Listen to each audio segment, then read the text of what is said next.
From the UNC Hussman School of Journalism and Media, connecting Carolina's campus and community, this is Carolina Week.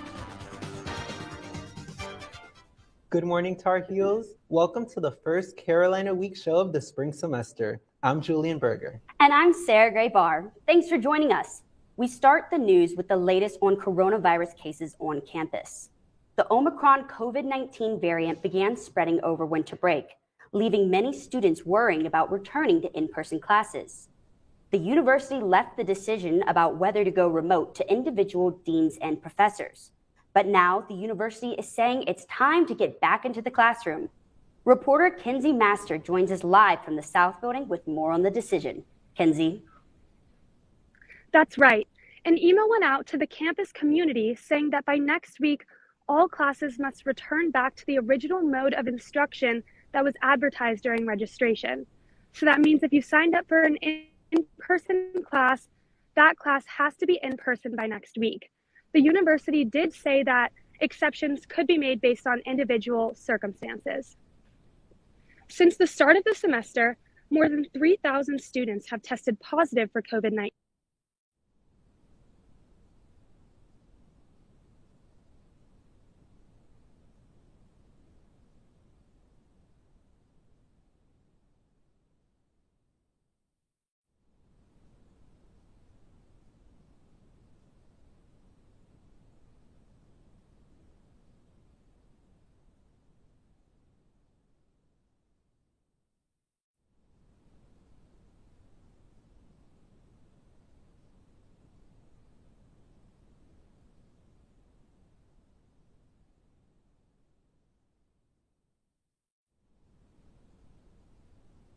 To figure out the next steps in this pandemic. Before the announcement that reporting live from Chapel Hill, I'm Kenzie Master, Carolina Week.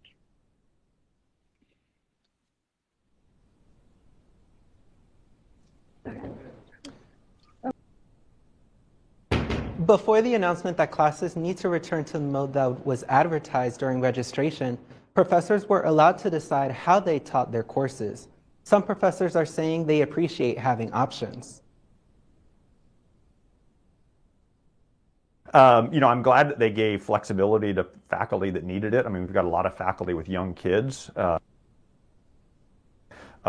do not have childcare, and I really appreciate the flexibility that those faculty had. And we had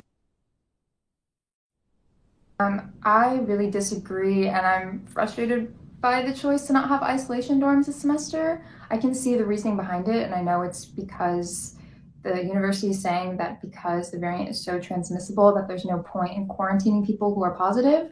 But ultimately, that just puts positive people back in their suite of up to 8 people and their room where they have a roommate. So it doesn't keep people safe. Students and faculty who are affected by COVID can still have the option to meet remotely until their situation changes. UNC Chapel Hill resumed in-person classes amidst rising COVID-19 infections. This time, however, without COVID isolation dorms. The university announced in a campus-wide email that students who test positive are encouraged to isolate at home, but they can also choose to isolate themselves in their residence hall. Some RAs say they aren't happy with the decision.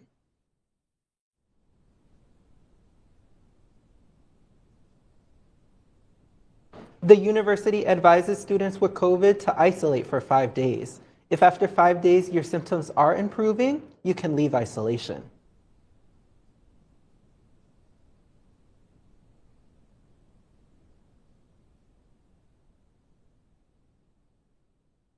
The U.S. Supreme Court has agreed to hear an appeal of a ruling that UNC's use of affirmative action was legal. In 2014, UNC and Harvard were sued for racial discrimination in their admissions policies by a group called Students for Fair Admissions. The group lost the case. Both UNC and Harvard are named in the Supreme Court case. The Hussman School has narrowed down its search for a new dean after Susan King stepped down at the end of December. Here are the 3 candidates for the job. Dr. Raul Reese is currently the Dean of the School of Communication at Emerson College and a tenured professor in the Department of Communication Studies. Dr. Meenakshi Durham is a mass communication professor at the University of Iowa and was Associate Dean of Outreach and Engagement for the College of Liberal Arts and Sciences from 2017 to 2019. And Chris Rausch is the Dean of Quinnipiac University School of Communications. He is also a former UNC journalism professor. Hussman students, faculty, and staff have been invited to Zoom sessions with each candidate. We asked them what they're looking for in the next dean. For the Hussman future dean, I would definitely want to see him or her more involved in different sections of journalism, so not just broadcast or sports, because as a current senior, that's something that I've definitely seen in past deans who have been more involved in those sectors rather than like written journalism or audio and visual journalism as well. And it also wouldn't hurt to have them be a person of color, because I feel like we also need that representation within the school. And we're such a mix between journalism, visual communication, and even on that, that part of the house that's documentary, graphic design, but then also the majority of our students are advertising, public relations, strategic communications, working in social media. And so we're a big house. And so just somebody that's able to think very inclusively and very broadly and able to support, for somebody like me, students across the board, regardless of their sequence within the school. There's no word yet on when the new dean will be chosen, but the position will begin in the fall.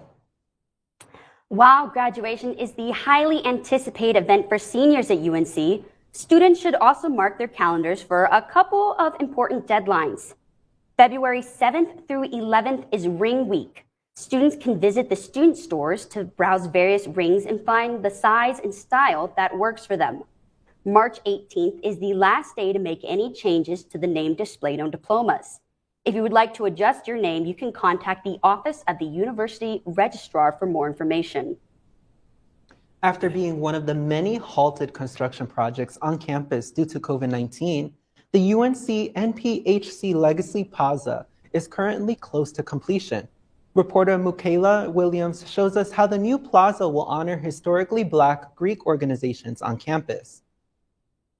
On South Campus between SASB North and South, the UNC Mphc Legacy Plaza will create a space for historically Black Greek organizations to come together and to be celebrated. The Legacy Plaza will commemorate the 9 National Pan-Hellenic Council organizations and all of their contributions to the Carolina community as they celebrate 49 years on campus. The National Pan-Hellenic Council, it's also known as Divine Nine, and it's really a collaborative umbrella council made up of historically African-American fraternities and sororities. All of our organizations have really impacted Carolina's campus since their charter date, and for this reason, it's extremely important to recognize and acknowledge the richness in our history. The Mphc Legacy Plaza will be about 750 square feet and include columns for each organization, as well as bricks and pavers that can be purchased by alumni. The Mphc organizations are looking forward to the plaza as the monument is the first of its kind at UNC. As far as my fraternity, it's important to us because any student that's randomly walking by, strolling through campus or anything like that, they can look at the plaza and recognize our contribution to the Mphc at whole. The UNC Mphc Legacy Plaza is scheduled to be completed in April 2022. In Chapel Hill, Michaela Williams, Carolina Week. With Carolina basketball comes Carolina gameware, but some fans may be disappointed to hear that Shrunken Head Boutique, the oldest UNC shop in Chapel Hill, is closed indefinitely due to flood damages within the store. Fans looking for last-minute spirit wear for the Duke game need not fret, because the small business is still fulfilling online orders at www.shrunkenhead.com. Other Carolina gameware stores like Johnny T-Shirts, Classic Carolina, Underground Printing, and Chapel Hill Sportswear will also be open for in-store shopping ahead of the Duke game. And speaking of Franklin Street and places being open, Chapel Hill welcomed 5 new restaurants recently. Seafood Destiny, Momo's Master, Bouquet Garni Foods, and Roots Natural Kitchen and Blue House Cafe all opened their doors this winter. And Chapel Hill may see a Raising Cane's, a Louisiana fast food chain, coming to the area in the near future. The restaurant chain purchased the former Lula's location. This will be the 3rd Raising Cane's in North Carolina. A new art exhibit is currently on display at UNC's Haynes Art Center. Strangers Bundles, Hours of Woods by artist Mikiwa Orimo is a 6-piece mixed media installation. The exhibit explores themes of collective memory, community, and belonging. Inspired by Orimo's daily woodland walks during the initial days of the COVID-19 pandemic, she examines the relationship between humans and society.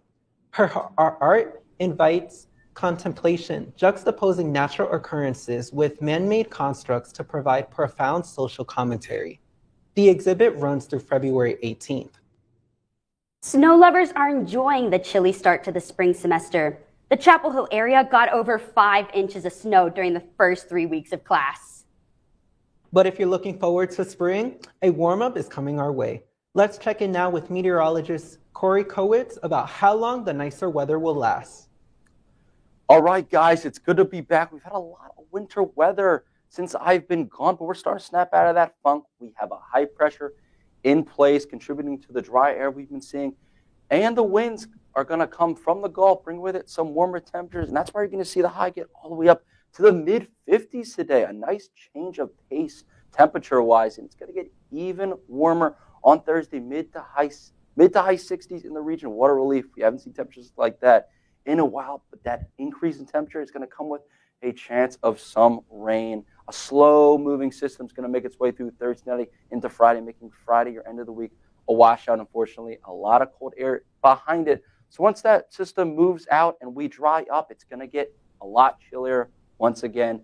Mid-40s in the Triangle region. And those cold temperatures are going to come with another chance for some snow. Saturday night into Sunday, this is the GFS. It's the most bullish for our snow chances. It's a quick-moving storm, but it has us getting a nice swath of some winter precipitation, which could be a mess if the model stays true. Wednesday, Thursday, Friday, we're going to see our warm-up. Friday is when we're going to see our washout. And after that, our weekend, it's going to dry out, but it's going to get chilly once again, and a chance on Sunday for some snow once again. So if you're a snow lover like me, you're in luck because we got another chance on Sunday morning. Back to you guys. Instagram is one of the most popular social media platforms for college students, but it's also becoming a popular platform for investment scams. I sat down with ITS to find out why it's been happening and how you can avoid becoming a victim. Investment scams on Instagram have become the new trick hackers are using to get into your account and trick your closest friends to invest money. It's simple. The hacker asks that you send a small amount of money, like $300 on Cash App, in order to receive tens of thousands of dollars in return. But here's the catch. You would never receive that money. And the scammers are making boatloads of money by taking advantage of us and our weaknesses and our gullibility in things. According to a report from the University of Phoenix, nearly 2 in 3 U.S. adults have had their social media accounts hacked at some point in their life. And nearly 86% of adults say they limit the information they post online due to fear of their accounts being hacked. For Instagram is they're seeing a lot of cases where people get their accounts taken over through either a phishing message or they use poor password habits. And once they get in the account, the scammers will change the password and now they own the account. But there are things you can do to protect yourself. If you use a nice long password that's it's easy to remember, but it's very long, those are just as hard to crack. Don't use the same password on different accounts. So don't use the same password on your Facebook account that you have on your Instagram account. UNC students can use the app LastPass, a password manager where students can store all the passwords for any account they have, as well as have passwords created for them. For example, for me, if I want to log into Facebook or I want to log into my Gmail account, I don't know what the passwords are to those accounts. They are stored in my password manager. They're big, long, ugly passwords. I downloaded FastPass on my phone last week, and Sarah Gray, it has really helped me keep my passwords in order and remember which password is for which account.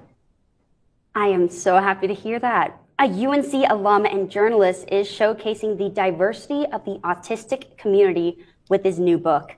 In a UNC Libraries virtual event, Eric Garcia discussed his book, We're Not Broken, Changing the Autism Conversation.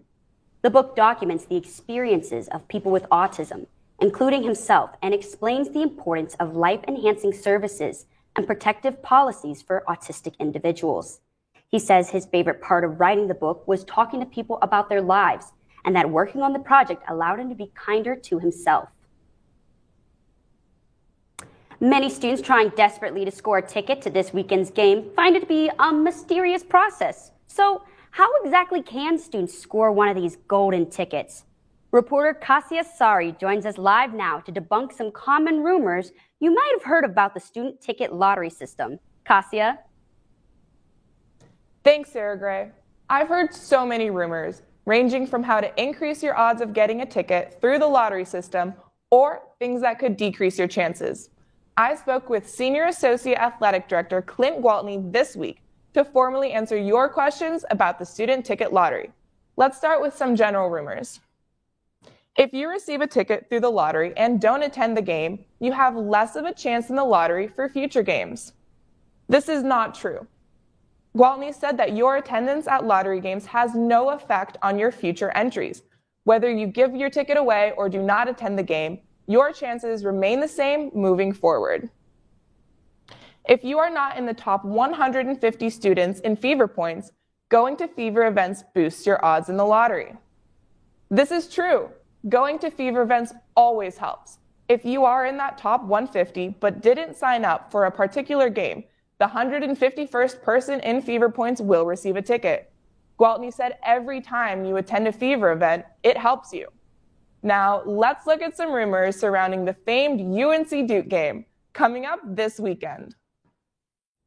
Every student is guaranteed a ticket to the Duke game before they graduate. Unfortunately, this is not true. The Duke Student Lottery is geared towards graduating students, but Gwaltney said they never use the word guaranteed in ticketing. The goal of the Duke Lottery is to get as many graduating students in as possible. But if more graduating students enter the lottery than seating allows for, some graduating students will not receive a ticket. An email sent out 2 weeks ago regarding the Duke Lottery clarified that verification of senior status does not guarantee you will receive a ticket through the senior distribution. We get one chance to see the Duke game. If you get a Duke ticket before your senior year, your chances in the senior lottery decrease. This is also not true. You are still eligible to use your senior status in your graduating year. You are just more fortunate than others. Gwaltney also wanted me to remind everyone that the standby line does exist for a reason. Not everyone who receives a ticket is able to attend, and the standby line is an easy way to get in. It is very rare that some number of students in the standby line do not get in, and this is true for the Duke game as well.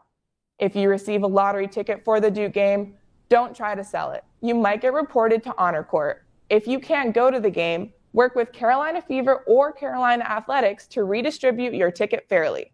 This is Kasia Sari, debunking lottery rumors from Chapel Hill.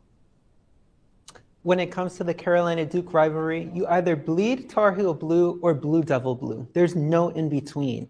Well, unless you're a Robertson Scholar. This select group of Carolina and Duke students do a campus switch in the spring of their sophomore year. But how do Robertson Scholars handle the rivalry when they're part of both campus communities? The rivalry, I don't feel like any bad blood towards Carolina, but what I will say is I do find that Carolina feels some maybe some type of way towards us Duke students. You know what, I'm here and I want to take advantage of this, and like, I'll be a Tar Heel for a semester, I'm with it. Of course, when you're watching the game, since your home campus is UNC, it's kind of like, you don't have as much passion in for it. Other Duke students kind of noticed that they weren't cheering around, and like, well, at Duke, they're kind of very vocal about it. So, you know, if you're not really in, you know, they know. Well, Sarah Gray, while the Robertson Scholars could technically root for either team, UNC students can only root for one team. That's right. Coming up this weekend is the biggest game in college sports, the Carolina Duke game. But the Heels still had business to take care of this week. Let's go now to Sports Extra anchor Zach Engler to see how the Heels got it done this week. Zach? Got it done is right, Sarah Gray. but the Cardinals didn't make it easy. The Heels were coming off 3 big wins in the Smith Center, but the Heels hadn't won on the road since they beat Boston College back on January 2nd. The Cardinals got the lead, but the Heels took it right back with this 3-ball by Brady Manick. The game was back and forth, but this R.J. Davis jumper put Carolina up right at the end of the half.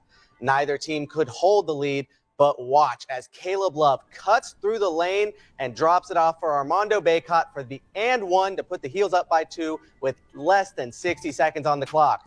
But Louisville tied it right back up with 15 seconds to go, forcing the game into the extra period. Caleb Love made the first basket with this 3-pointer, and it was back and forth again in overtime. But this 3-pointer from Leaky Black put the Heels back in the lead, and Carolina secured the win 90-83. The Heels will face off against a team wearing the wrong shade of blue on Saturday. The men got it done in Louisville last night, and the women will be looking to do the same against the Demon Deacons tomorrow night. Following a heartbreaking loss to State on Sunday, the women's basketball team faces Wake Forest tomorrow. Guard Deja Kelly looks to break out of a slump. She shot just 13% during the past 3 games. Carolina looks to win its second straight on the road and add to an already impressive 16-4 record. As the men's and women's basketball regular seasons wind down, Carolina football is already looking forward to the 2022 season. After a tough loss to South Carolina in the Duke's Mayo Bowl, the Heels will be looking for redemption. They'll kick off the season against the Florida A&M Rattlers here in Kenan Stadium on August 27th. Week 2 will be a matchup against Appalachian State in the 3-game series against the Mountaineers. This will be the first time ever that the Heels have played in Kidd Brewer Stadium over in Boone. Week 4 will be the first of 2 off weeks for the Heels, leading up to a big matchup against Notre Dame in Week 5. Carolina will go on to play 8 ACC opponents, starting with Virginia Tech on October 1st and finishing off with, of course, the NC State Wolfpack on November 25th. The Carolina men's golf team will take the course for the first time this spring at the 31st annual Amer Ari Invitational.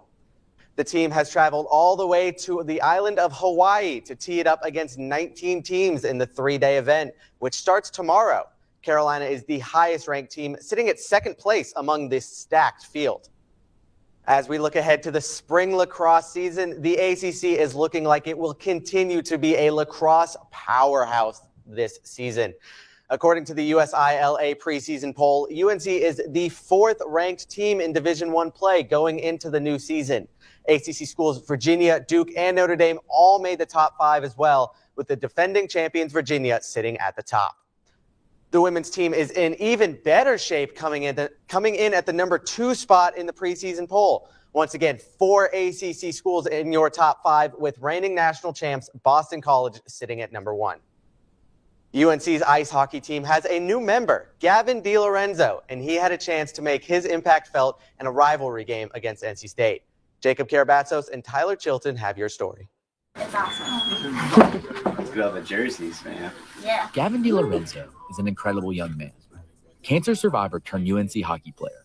The team is with Gavin step by step, embodying what an athlete should be. I think it's just kind of a testament to what hockey players are about. They've always been real professional and, giving back. That's what my vision of like a true hockey player is, somebody that gives back to their community, and that's the epitome of the Canes and the Tar Heels. On November 29th, Gavin got his first chance to lace up for the Heels when he skated out on the ice with them for the opening puck drop and national anthem. It feels really good to be a part of the team, see all the players, give them fist bumps, shake their hands. He was able to get a standing ovation from a crowd dominated by State fans. And just seeing him skate out there gave the team an extra boost. When the NC State comes out, people start booing, but then when I come out, people start cheering and clapping. The game was close. Gavin sat in the stands, watching as his teammates attempted to come back from an early 3-1 deficit. But with each goal, there was no doubt they made Gavin feel like a real member of the team. Coach Volkman and the whole Canes organization have been tremendous support for us through his battle of cancer. And, we always felt like they've been in our corner this whole time and lifting Gavin up when he was down. So it was really amazing to see him out there. This was more than just a hockey game for both Gavin and the Heels. It was a testament to Gavin's fight. He just wished he could have been on the ice helping them win. I want to say get back on the ice for a few more minutes. Skating around as fast as I can with my arms up. Unfortunately, UNC wasn't able to come out on top in the game, but it stands as a reminder to us all to never give up, make the most of your situation, and inspire others.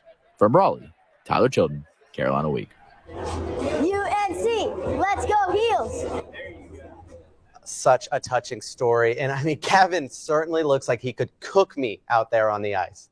That does it for sports. Tune into Sports Extra Friday at 11:30 sharp for a full preview of Carolina athletics. Back to you guys at the desk. Thanks, Zach. The big game against Duke is just a few days away. Reporter Sabrina Ortiz hit the pit to ask students about their predictions. With the much-anticipated Duke-UNC game being this weekend, I'm here on campus asking students who they think will win the big game. So what's your name, what year are you, and who do you think is going to win the Duke-UNC game? My name is Meredith. I'm a first year, and I know UNC is going to win it. All right, so my name is Corbin Morley. I am a sophomore. I'm majoring in exercise science, and I definitely think UNC, no doubt. I'm Josh Miller. I'm a sophomore, and looking how the season's going, probably not UNC. I'm Josh. I'm a freshman, and I know I'm obliged to say UNC, but I unfortunately think Duke is going to whoop us. I appreciate the honesty. I'd say us. It's always close, but then, it doesn't matter. We're going to win. UNC. UNC? What about Heels? My name is Martha, and I think that Duke's gonna... UNC gonna win. UNC's gonna win. Sorry. So who do you think's going to win the UNC game? Us, for sure. UNC, definitely. I'm telling you. Do you guys all agree? Yeah. Woo! So there you have it. Students are split on who's going to win the game on Saturday. A lot of optimism for Carolina, though. Go Heels. Reporting from Chapel Hill, I'm Sabrina Ortiz. So, Julian, are you excited for the game? I'm so excited. Just got my ticket last night. How about you? Oh, my Lord, I'm so pumped. Let me tell you, I cried tears of joy, that is, when I got my ticket. Well, that does it for this edition of Carolina Week. Make sure to join us next week for the latest campus news.